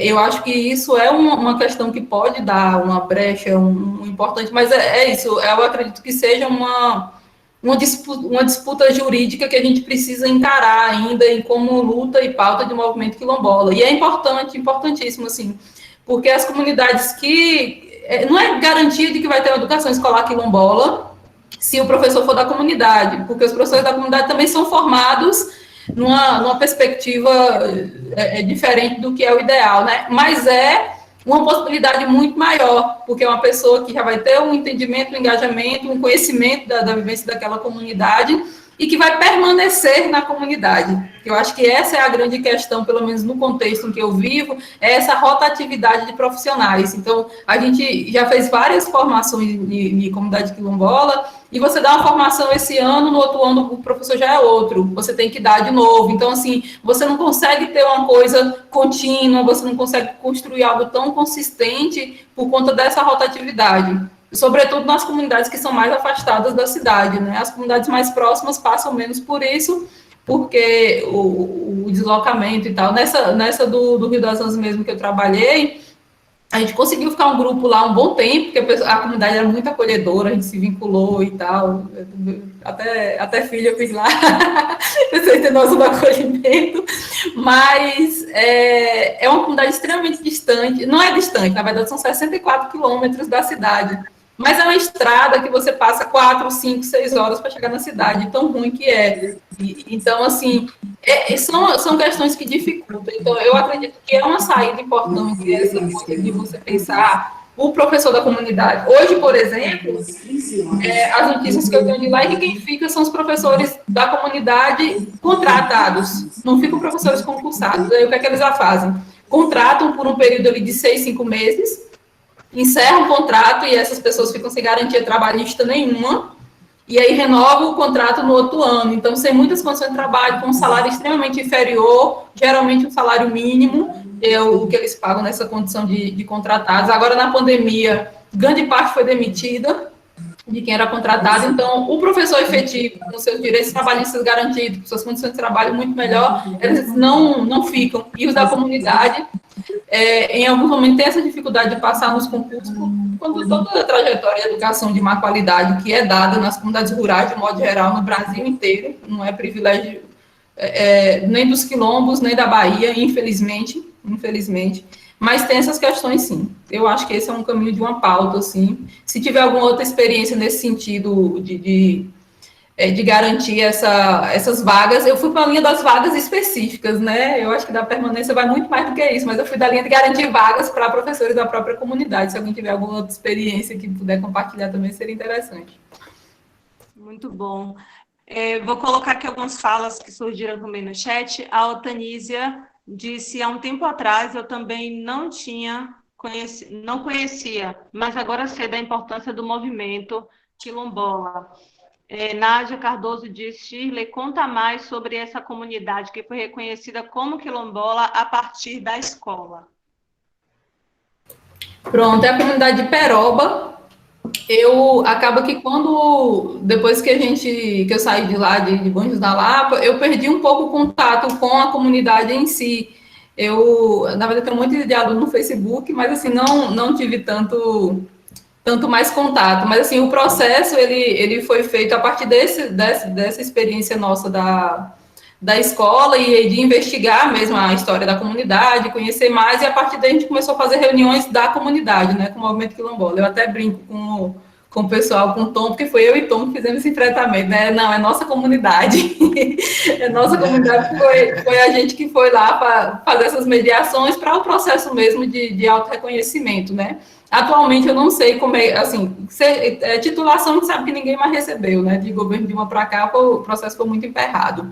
Mas eles começaram a se engajar no movimento quilombola, lá do território Velho Chico. Não é uma comunidade muito pequena, são poucas famílias, não é um engajamento tão evidente como comunidades que estão mais antigas na luta, mas eu só fiquei 1 ano nessa comunidade, que foi justamente esse período que a gente desenvolveu essa atividade, muito a partir disso mesmo, da busca da história, do registro dessa história, de entrevistar mais velho, e fazer algumas reuniões com a associação que eles já tinham, meio que esse processo bem básico mesmo, que o pessoal já acostumado a fazer, e depois disso a CRQ fez os encaminhamentos para mandar para Palmares, para receber a certificação. Mas, assim, a experiência de escola foi muito mais esse inicial mesmo, de entrada, de conhecer, de saber que comunidade era aquela, e por conta de eu já ter esse estudo anterior, vivência exterior, já veio o alerta, né? Ó, isso aqui é um quilombo, isso aqui tem alguma coisinha aí. E aí a gente foi aprofundar mais nesse sentido, né? Muito bom. A gente está perto do final, gente. Perguntaram que hora termina. Termina às 17 horas, tá? Infelizmente. Está passando voando. A Lívia trouxe 2 observações aqui. A politicagem interfere muito, ela está vivendo isso na pele, interfere negativamente. Na comunidade dela tem muitos professores bons, porém não são concursados, ficam fora da escola por muitos anos e, ao mesmo tempo, recebem professores concursados que, em sua parte, não se identificam, em sua maioria, não se identificam com a comunidade. E a Gisele concorda quando Shirley fala sobre um PPP construído a partir do olhar da comunidade. Ok? Eu vou perguntar mais uma vez se alguém quer falar. Eu sei que a Irene está com a mãozinha levantada ali, mas eu fui no privado dela no WhatsApp para perguntar se outras pessoas querem trazer também, porque a gente já está a 8 minutinhos do final. E ainda vamos passar o vídeo da ancestralidade, né, Jéssica? Exatamente. Eu gostaria de fazer uma sugestão. Já que a gente começou 5h15, a gente ia até... começou 13h15 e até pelo menos 5h15. Aí para vocês analisarem. Eu acho, enfim, eu não acho nada. Eu sou só a voz do chat hoje, né? Eu falo o que eu acho depois. Eu tenho um compromisso às 5, mas eu posso atrasar um tiquinho para entrar também. Exatamente. Alguém mais, gente, gostaria de falar? Ô, Jéssica, eu gostaria de falar porque eu acho que é importante. Você me perguntou falar. quais são as experiências que a gente tem, né? Quais são as experiências que a gente tem? A escola municipal a municipal não, né? Ilha de Maré como um todo, ela tem várias escolas e tem 11 comunidades. Então, algumas comunidades têm escola, outras não. Mas o que é interessante aqui é a gente pensar juntos. Quando o Estado da Bahia quer fazer um concurso para professores, eles colocam lá uma cota para pessoas negras. Quando vai para um município, o município não coloca. E aí tem toda uma questão também, né? A família de Assemineto e tal, é contra as cotas, desde lá de sempre e tudo mais. O próprio PFL, na época, que hoje é o DEM. Então, só para a gente fazer uma análise aqui. A gente não tem no Estado, a gente tem no Estado, pelo menos, para pessoas negras. Até na própria UNEB foi criada uma política, né, de residência para alunos universitários advindos de comunidade quilombola. E aí, o que foi que a prefeitura fez? A prefeitura lançou o concurso específico. Tem um concurso para o continente e o concurso dentro do próprio concurso, né? Ele fragmentou as vagas. Quem quer trabalhar no continente, quem quer trabalhar nas ilhas. Mas, mesmo assim, olha a reflexão, ainda não contempla, porque ele é aberto para todo mundo. Não existe nem cota dentro desse para ilhas para comunidade quilombola. Então, a pergunta até fui eu que fiz, porque é um incômodo, e eu escuto as colegas que são pedagogas fazerem esse comentário, né? Finalmente, aquele trechozinho que está lá nas diretrizes nacionais, estadual e municipal, daqui, no caso, né, aí em Salvador, que fala que é prioridade, a preferência, quer dizer, desculpa, o termo não é prioridade não, perdão, rebobina, volta, preferencialmente docentes da comunidade. Então, como é que a gente faz para equilibrar isso, né, na sua opinião? Como é que a gente faz para equilibrar? Já que está escrito, mas não acontece, né? Essa é uma inquietação muito grande que eu tenho. Eu trabalho, eu não sou quilombola, mas estou me aquilombando e estou tentando me entender dentro dessa unidade que é muito novo, apesar de ter 2 anos na escola, a gente sabe que é um mundo, né, um universo, o universo quilombola, mas a ideia que eu gostaria de trazer é essa. Como é que a gente faz para fazer a coisa acontecer, de acordo com o que está na lei, nas diretrizes, assim? Perfeito, Ariane, sua reflexão. E é isso, assim, depende de... Gente, tudo é pressão social. Tudo é pressão e mobilização social. Então, assim, tá lá na diretriz, e aí, mas não tem, por exemplo, tem uma lei federal dizendo que os concursos têm que ter cotas para pessoas negras. Então, todo concurso federal tem, mas ainda não conseguimos a pressão de mobilização para os municípios fazerem, aí não conseguimos a pressão de mobilização para esse preferencial aí de professores nas comunidades quilombolas, eles efetivarem ou criarem uma estratégia para efetivar. Porque é isso, os municípios eles têm que criar essa estratégia. Porque a diretriz, apesar de ter força de lei, né, ela não consegue obrigar. Mas eu acredito que toda essa possibilidade é via mobilização social. Então, assim, movimento negro, movimento quilombola, associação das comunidades, e aí pensando nesse contexto de Ilha de Maré que você falou, que tem esse grupo grande, poderia, sim, também uma mobilização própria, local, e aí buscar o fortalecimento com o CONAC, o fortalecimento com outros, com o próprio SENAC, né, que é a nível estadual, e pressão, porque, gente, ninguém vai dar nada de mão beijada pra gente, isso é fato. Não vai chegar, opa, tá aqui na lei, deixa eu botar ali, ó. Não, infelizmente, né? E aí eu acho que é uma coisa, assim, para nós todos e todas que estamos aqui, ficar alerta, né? Quem é de Lívia, que tá aí, que é do fórum, se mais alguém colocou que é do fórum, que eu acho que pode ser uma pauta importante também pro Fórum Estadual de Educação Quilombola. E vou levar, inclusive, essa discussão para o fórum para a gente fortalecer. Mas muito bom ter levantado isso, essa reflexão. Muito bom mesmo. Excelente. Tem aqui, finalizando, gente, a Claudenice trouxe, às vezes, quem pertence à comunidade não quer trabalhar na própria comunidade, apresenta certa resistência. Isso a partir de alguma experiência também, né, dela. E Kailane perguntou quando será o encontro presencial. Essa é uma ótima pergunta, viu, Kailane? Nádia já vai falar sobre isso. E a Lívia termina dizendo que é preciso ter mais efetividade além da discussão, como a Shirley trouxe aí, né? Partir para o embate, para as ações. Nádia, você com a fala, porque já são 16h58, não parece, mas já são 16h58, tá? Tá. E eu queria que você Então, falasse eu quero... sobre o link. Jéssica. Oi. Tá, pode E, falar. assim, rapidinho, gente. Surgiu no começo, antes de vocês chegarem, a questão do link, ele sempre muda e às vezes o pessoal não está recebendo. Então, a gente pensou em deixar o mesmo link para toda a formação. E aí já vejo gente no meu privado falando que não dá porque tem gente que está inscrito e tem que priorizar quem está inscrito. Enfim, eu sugiro o seguinte, deixa para sexta-feira o mesmo link, todo mundo que está aqui pega firme. E aí na segunda-feira, se a gente mudar de link, a gente já vai ter um canal para divulgar esse link, tá?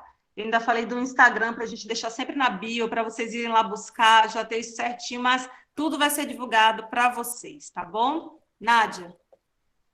Bem, eu quero agradecer extremamente a Shirley e a possibilidade dela compartilhar esses saberes, conhecimentos e experiências. Shirley é uma pessoa que faz, né? Além de estudar, ela está fazendo a educação escolar quilombola.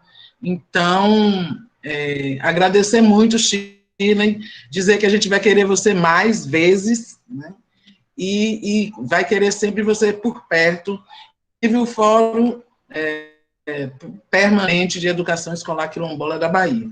Então, te agradecer, a gente passa o vídeo. O que temos de dar como orientação? A pergunta de Kailane, se vai ter presencial. Era tudo que a gente queria, era fazer essa formação, esses encontros formativos, se pegando, se abraçando, olhando olho no olho, né? Fofocando no coffee break, então fazendo essas coisas assim que a gente faz nesses encontros formativos, mas infelizmente alguma coisa que está fora do nosso controle não está permitindo. Então a gente continua nesse modelo presencial, aguardando um momento onde a gente possa fazer alguma coisa, principalmente com as atividades com os educandos, com os estudantes, mais presencial. E a gente vai, então, passar um vídeo de apresentação do projeto Ancestralidade Griot, para a gente não esquecer que essa formação está dentro desse projeto. E é isso. Agora me diga, esse vídeo que vai apresentar, Jéssica, é o da apresentação CERT ou é do canal Futura? Futura? Isso. Então, ótimo, que é mais rapidinho ainda. E a gente espera que o som vá agora. Vamos lá?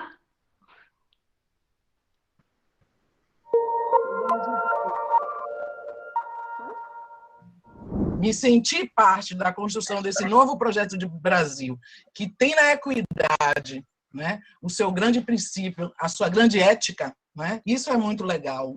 A Nádia é uma das autoras dos projetos selecionados pelo edital de Equidade Racial na Educação Básica. Essa iniciativa do Itaú Social com o Centro de Estudos das Relações de Trabalho e Desigualdades vai permitir um importante resgate da ancestralidade de Ilha de Maré, território quilombola em Salvador.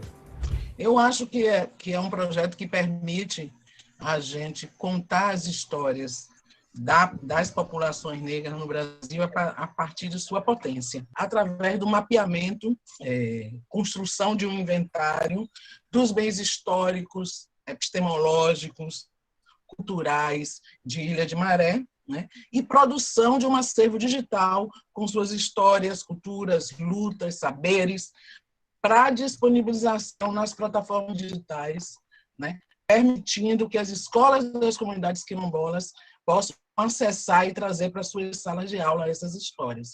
Um olhar para esta questão das desigualdades ajuda os índices do Brasil em todos os níveis, entendeu? Ensina não só a criança negra, mas a criança branca, a criança indígena. Elas compreendem a riqueza da diversidade brasileira. As comunidades quilombolas, como as comunidades indígenas, têm muito a ensinar ao Brasil. E tem muito a fortalecer. Sua história é uma história que permite fortalecer essas crianças para que elas, se sentindo plenamente humanas, elas consigam colocar realmente os seus talentos à disposição do desenvolvimento das suas potencialidades.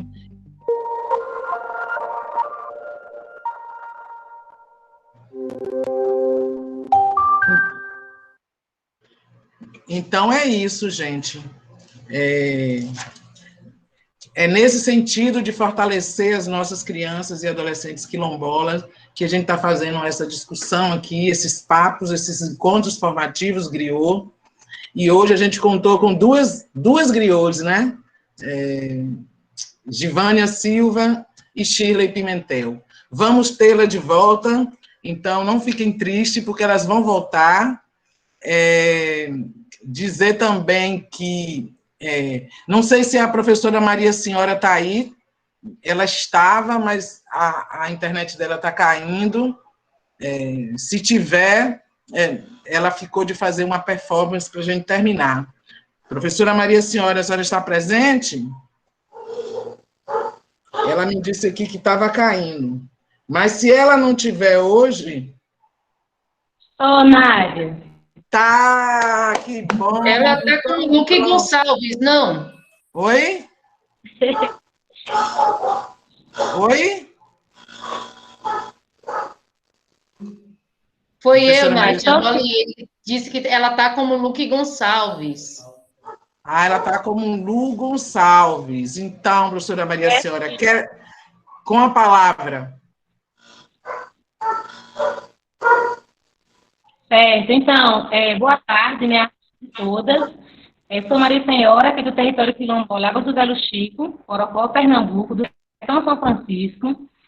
E é um prazer, né? É um prazer estar participando com vocês dessa formação, né?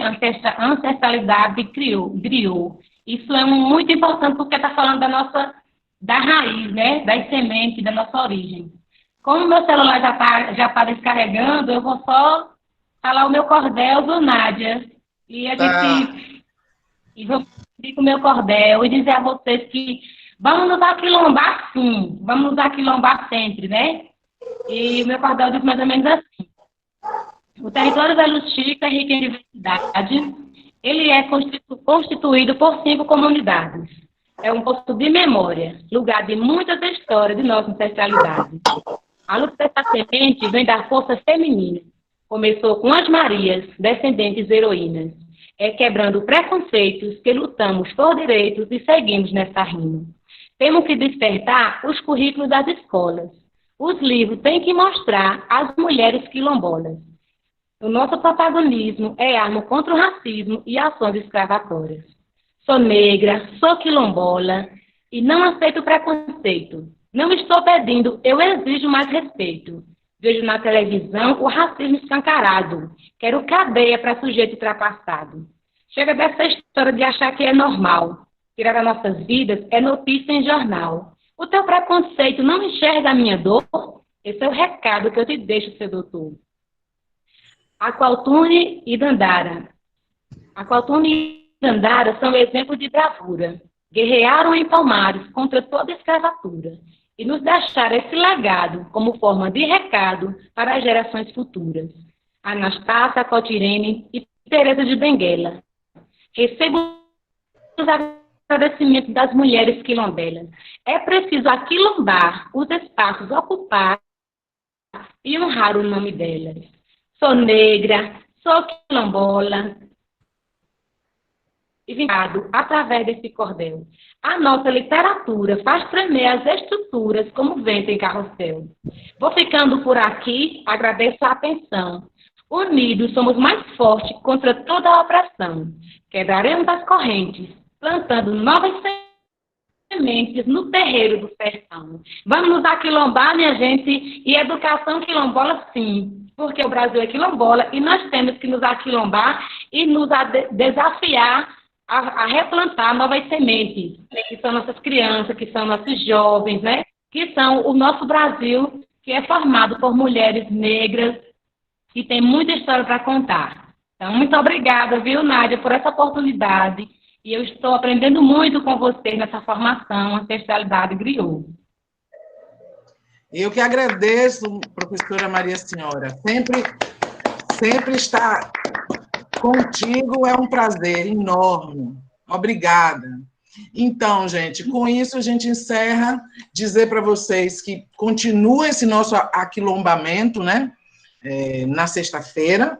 Então, na sexta-feira estaremos todas e todos aqui aquilombados para ver uma quilombola também, guerreira e rainha, chamada Fátima Barros. Ela é de longe, é do Tocantins, é de uma comunidade quilombola chamada Ilha de São Vicente, uma comunidade muito pobre, uma comunidade com sérios problemas de acesso a direito, mas com uma luta muito linda e com projetos em educação muito lindos que Fátima vai trazer para a gente aqui no próximo aquilombamento, que será na sexta-feira, de 15 às 17 horas. Obrigado a todas, todos e todes. Tchau. Tchau, tchau, gente. Obrigada. Obrigada mais uma vez, Shirley Pimentel. Muito bom, maravilha. Disponha, gente. Eu que agradeço. Essa é a hora que ninguém quer sair, né? Tchau, tchau. Tchau, pessoal. Até sexta. Lembra de encerrar a gravação, viu?